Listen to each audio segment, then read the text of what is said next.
कावड़ blog part 2 में सभी का स्वागत है। पिछले ब्लॉग की कमियों को सुधारते हुए और बिना किसी फालतू बात किए शुरू करते हैं। इस ब्लॉग में मैं बताऊंगा कि कावड़ की शुरुआत कैसे हुई, किसने की, इसके बारे में 2-3 प्रचलित कथाएं हैं वो भी बताऊंगा।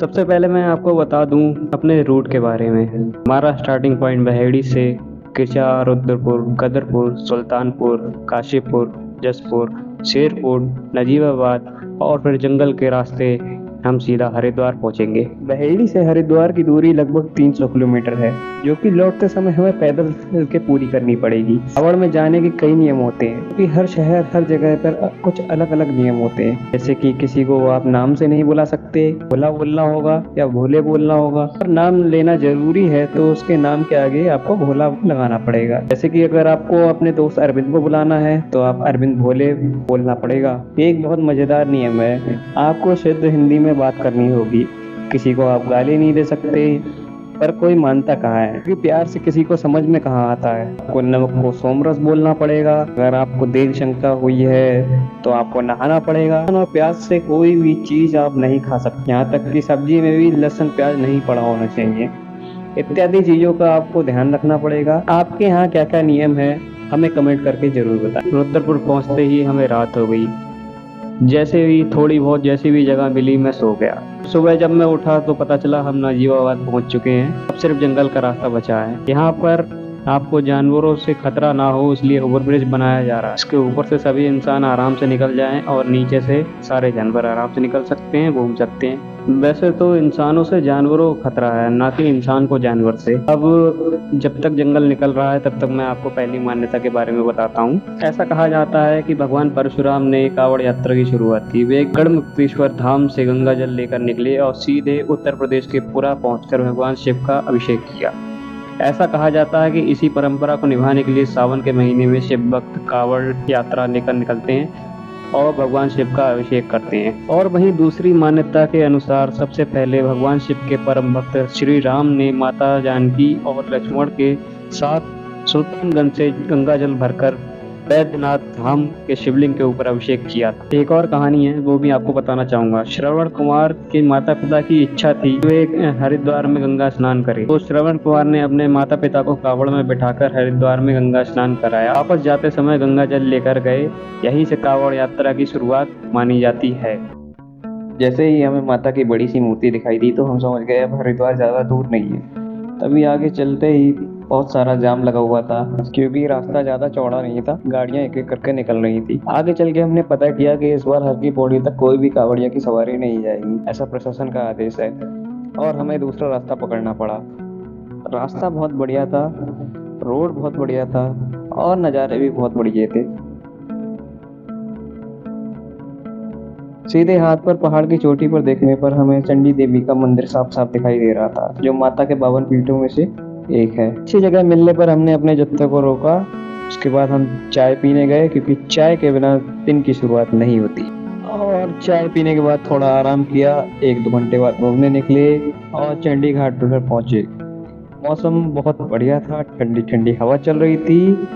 यहाँ सभी को नहाता देखकर मुझे भी नहाने की इच्छा हुई, पर गंगा जल बहुत ही ठंडा था। जैसे तैसे नहाने की हिम्मत करके मैं नहाया, फिर एक सेल्फी ली और आगे बढ़े तो देखा एक कावड़िया शिव जी को अपने कंधों पर बैठाकर कहीं ले जा रहा था। इस ब्रिज पर ठंडी हवा नीचे से आ रही थी और ऊपर से सूर्य देव गर्मी बरसा रहे थे। फिर ऋषिकेश जाने वाले ओवरब्रिज के नीचे हमने मनसा देवी जाने का रास्ता पता किया और आगे बढ़े। गंगा जी में बहुत तेज बहाव था, इसलिए किनारे पर ही सबको नहाना होता है और रेलिंग को पार करने की इजाजत किसी को नहीं थी।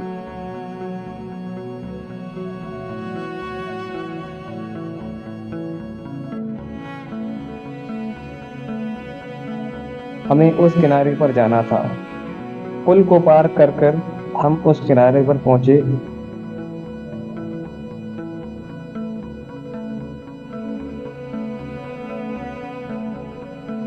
और मनसा देवी मंदिर का रास्ता पकड़ लिया।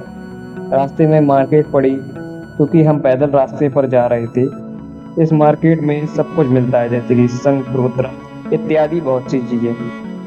रास्ते में इस शिला पर मंदिर के बारे में आप पॉज करके पढ़ सकते हैं और यहाँ पर आसपास घूमने के स्थान के बारे में पता कर सकते हैं। करीबन 500 से 600 सीढ़ी चढ़ने के बाद हम मंदिर पहुंचे और जय माता दी बोलकर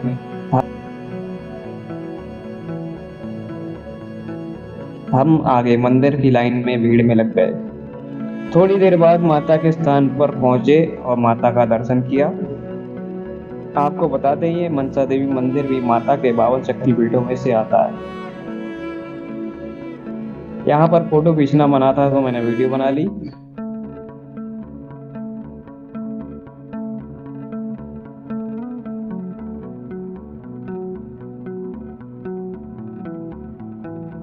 फिर ऐसी जगह देखी जहाँ और फोटो ले सके और फोटो लिए। फिर जय माता दी बोलकर हम वापस चल दिए। हमें एक सेल्फी पॉइंट दिखा तो हमने वहां पर जाने का फैसला किया।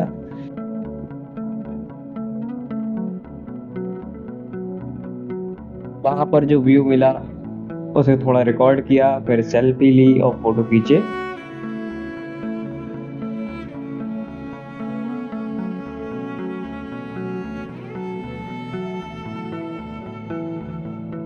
सामने वाले पहाड़ पर चंडी देवी मंदिर दिख रहा है। बीच में गंगा जी दिख रही हैं। पीछे वाले पहाड़ पर मनसा देवी, जहाँ से अभी हम वापस आ रहे हैं। जब हम वापस अपने जत्थे के पास आए थे तो वहां ब्रह्म ज्ञान पढ़ रहा था, तो हमने भी थोड़ा उस ब्रह्म ज्ञान को सुना। शाम का खाना खाने के बाद हम सभी ने आराम किया, फिर सभी ने मिलकर डांस किया और जब सब सो रहे थे तभी हमने एक कावड़ी के साथ प्रैंक किया। उसे देखने के लिए वीडियो को पूरा एंड तक देखिए।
इसी के साथ ही हमारा डे नंबर 2 पार्ट नंबर 2 पूरा हुआ।